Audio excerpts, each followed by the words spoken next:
Gira a la izquierda.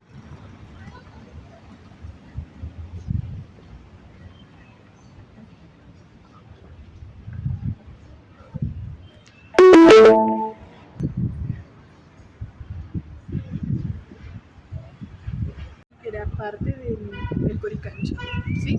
Enfrente nuestro. Era un complejo grande donde por allá era donde gobernaba el Inca y aquí era un templo sagrado, el Amaru Cancha. Amaru, que es un nombre en quechua, ¿no? Que significa serpiente, que para los incas era el mundo infinito, el mundo de los muertos. Sí, es por eso que allá en el muro van a poder ver una serpiente. Eso quería mostrarles. Esa serpiente tallada en la piedra que es completamente original, ¿no? Desde esa época, 500 años atrás, igualmente todo el mundo. Y ya cuando llegan aquí los españoles en 1532, pasa toda esta propiedad a ser parte de la casa de Gonzalo Pizarro, el hermano de Francisco Pizarro. Él vive aquí por unos 10 años aproximadamente hasta que retorna a Lima para fundarla como capital. Y pasados esos 10 años, todo esto pasa a las manos del marqués más importante del Cusco, el señor Juan Salas y Valdés. Lo que hace Juan Salas y Valdés es aquí, en este templo, que es un templo inca, poner un inca. Y cómo uno se da cuenta, porque allá arriba, en la parte superior de la puerta, van a ver una cruz también tallada. ¿Sí? Ese era el símbolo de que ahí era la entrada de la iglesia que había aquí. El resto les voy a contar adentro porque ya empieza la lluvia. Entonces los muros estos son totalmente originales. Tienen 500 años. hay más agregados. Exacto. Y los españoles lo que hicieron es usar todo el muro inca, las bases incas, todos los primeros pisos como una base para construir un segundo nivel y hacer las mansiones, ¿no? Se dice mucho que ellos hacían eso como para mostrar el poder, ¿no? Que habían vencido al pueblo inca y que ellos ahora eran dueños de todo, ¿no? Porque cuando ellos vinieron aquí, prácticamente Francisco Pizarro, Gonzalo Pizarro y toda la gente se dividieron, ¿no? Las tierras, todos los templos, todo pasó, esto para ti, y así, ¿no? Entonces, este era el Amaru Cancha, el templo inca. Obviamente antes no tenía el techo, siempre eran unos espacios libres, ¿no? Abiertos, hasta que empezaron a construir por dentro y vemos todas estas columnas y los arcos completamente originales. Están aquí desde el siglo XVI. ¿Sí?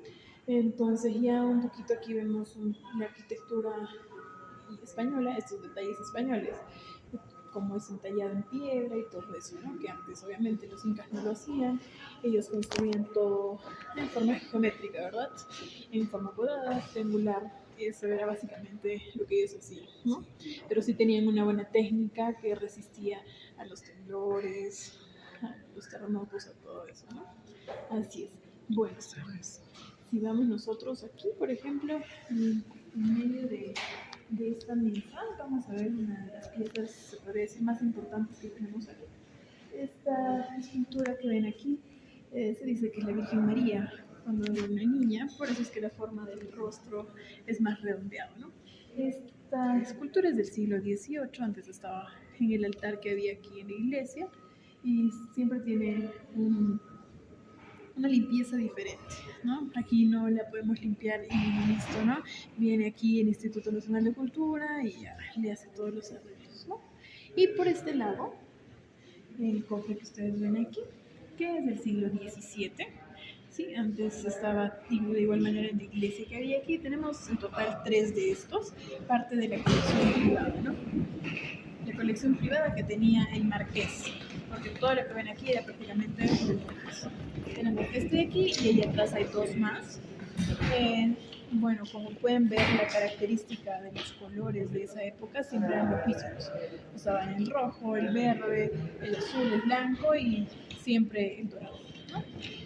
Lo bonito de esta pieza es que tiene estas flores que son del Valle Sagrado y también los colibríes. En el Valle Sagrado hay un montón, entonces es parte de la decoración, ¿no? Y todo hecho a mano.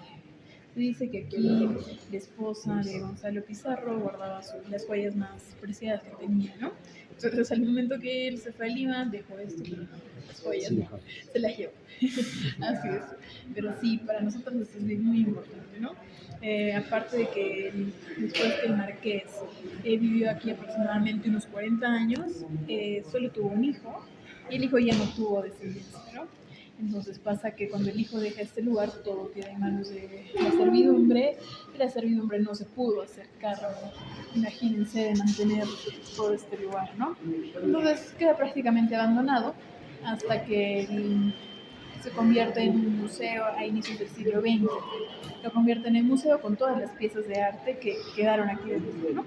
Aquí en el hotel hay aproximadamente 200 piezas de arte originales del siglo XVI, XVII y XVIII.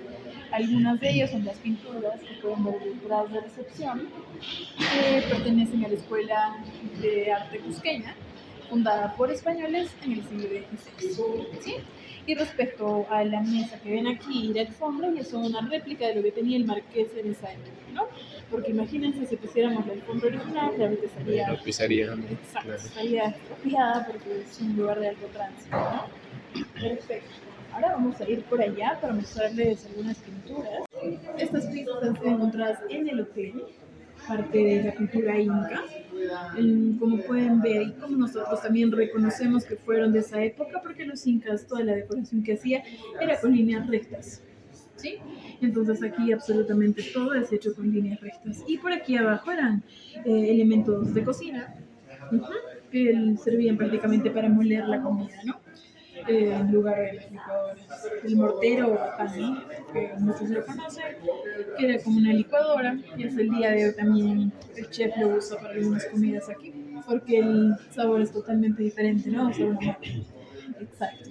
Entonces, pasando de 500 años atrás, nos vamos para este lado, donde están ya las piezas de arte de no tienen un autor específico.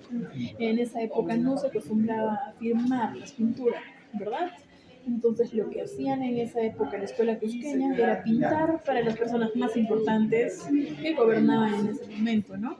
Por eso es que todo esto pertenecía al marqués y aparte habían otras pinturas que las pintaban para las iglesias más importantes en la ciudad o para los obispos y cosas así, ¿no? Por ejemplo, esta, que es una de las más bonitas y que, viendo en el fondo, tiene algunos detalles de la época inca, no solo de la época colonial. Esta pintura tiene como título La Trinidad y la coronación a la victoria. ¿Sí? Si nos ponemos a ver un poquito más detalladamente, vamos a ver algunos detalles de la época inca. Por ejemplo, si nosotros nos ponemos a comparar la pluma que ven aquí y esta de aquí, nos damos cuenta que son totalmente diferentes. Se dice que la de aquí, la que ustedes ven aquí, que tiene una forma puntiaguda, es una hoja de coca. ¿Sí? Mientras tanto, esta es una pluma como la que conocemos. Entonces, ese es un detalle muy importante que en esa época le ponían, porque ellos usaban la hoja de coca para hacer diferentes tipos de ceremonias incas, ¿no? Como para agradecer a la Pachamama. Otro detalle también, nos fijamos exactamente en la Virgen María. Ellos en esa época pintaban siempre el vestido de la Virgen en forma triangular. ¿Por qué? Porque para ellos la Virgen era la Pachamama, la Madre Tierra. Entonces no era nada diferente que ellos vean por primera vez a la Virgen comparando con lo que ellos creían, ¿no? Las creencias que ellos tenían, porque ellos creían en diferentes tipos de dioses, ¿no?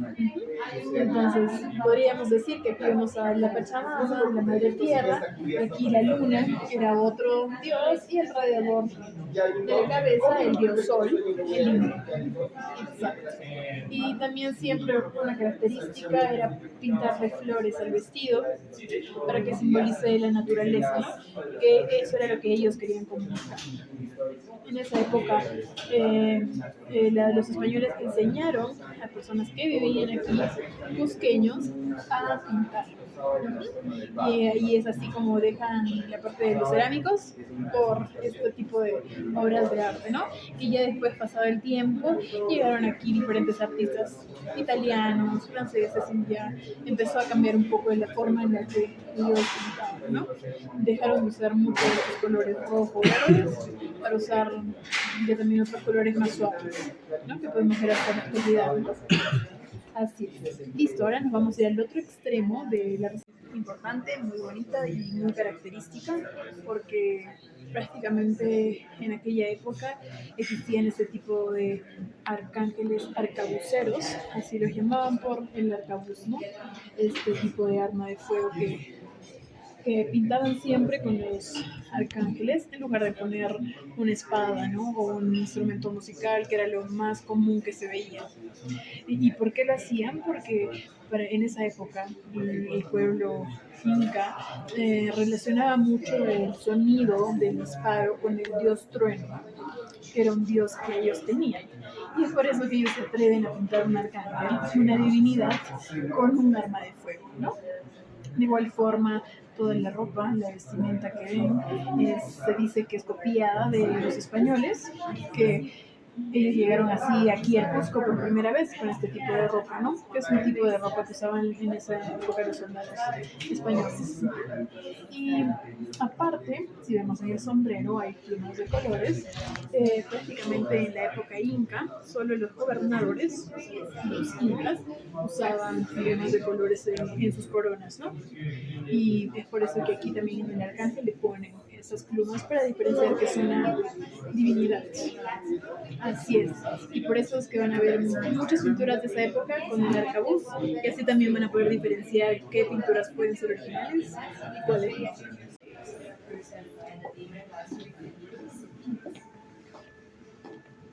Así, ¿no? Ya no para la época de lluvias hasta enero.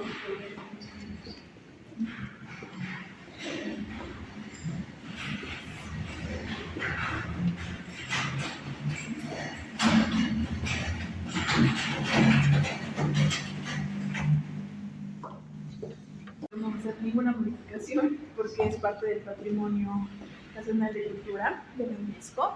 Entonces, esta mansión tiene un nombre bien característico, es la Casona de los Cuatro Bustos. ¿Y por qué tiene ese nombre? Porque una vez que el marqués compra toda esa propiedad, él manda a tallar en piedra los cuatro bustos de su familia, ¿sí? Esos cuatro bustos hasta ahora existen y están en la parte de fuera, en la calle, porque antes esa era la entrada, ¿no?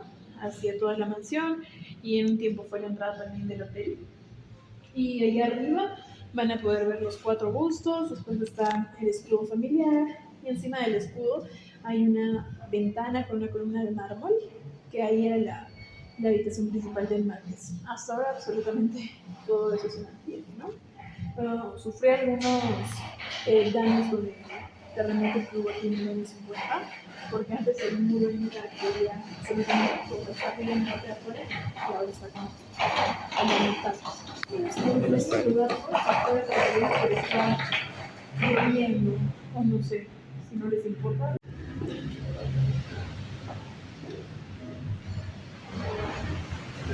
Y bueno, esta placa, que es súper importante, que fue cuando fue transferido del Banco Central a Inversiones Nacionales de Turismo, que es dueña del hotel, ¿no?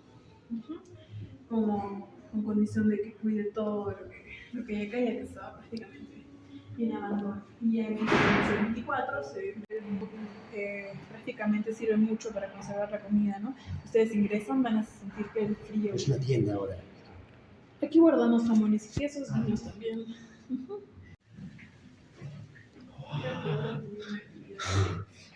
Este jamón entonces lo usan para el bar y para el restaurante. Exacto, Ah, ok. así es. Y también tenemos una actividad de chisamore todos los días, con hora que trae el frío y otra que trae el calor. Pero en otros países también hay este tipo de... Especificidad. Exacto, acá, pero sí se siente el frío fuerte. Así es. Estas columnas de aquí, que antes estaban en el altar también de la iglesia que hubo, ahora las trajimos aquí para totalmente original de esa época. el estatus social, ¿no? Habían casas en Cusco que las puertas eran marrones y otras que eran azules, como igual la del hotel, y era para diferenciar dónde vivía el marqués y las personas importantes que el resto de la gente. Okay, así es. De igual forma, los incas también tenían sus clases sociales, ¿no? Ellos también eran taxistas del patio. Tengo entendido que no se pueden ni mezclar. Ellos tienen una parte donde... Sí, a veces muchos piensan que de España trajeron esas No. costumbres, pero los incas ya las tenían. Exacto. Y por ejemplo, este cuadro que ven aquí, este cuadro es el único que se supone quién podría ser el artista, se llama Diego Quispetito. ¿Sí? Bueno, en este cuadro ya podemos ver prácticamente ya no hay nada inca, nada quechua, simplemente ya es salón netamente católico. Vemos a José María y el niño Jesús, ¿no? Ya pintado totalmente diferente, con otro estilo, y si pueden ver ya usan otro tipo de colores, no solo el rojo, el verde y el azul, como las otras que vimos por allá. Esta ya es del siglo XVIII. Así es, ¿no? Se puede ver la diferencia en la unión de ambas piedras. Aquí no tienen espacio, se dice que usaban esa técnica como de rompecabezas, ¿no? Por dentro, pero también solían usar el barro mezclado con el aloe vera, la sábila, para poner en medio como una goma, ¿no? Pero aquí es otro tipo de técnica totalmente. Así es. Listo. Bueno, por favor, yo los voy a invitar por aquí a que tomen asiento y vamos a tener la ceremonia en ciudad, porque simbolizaba el corazón, ¿no? El corazón de toda la construcción. Por eso es que es diferente. ¿Sí? Bueno. Metales, huesos, instrumentos de bambú, madera, concha, plumas de cóndor. Pues los elementos.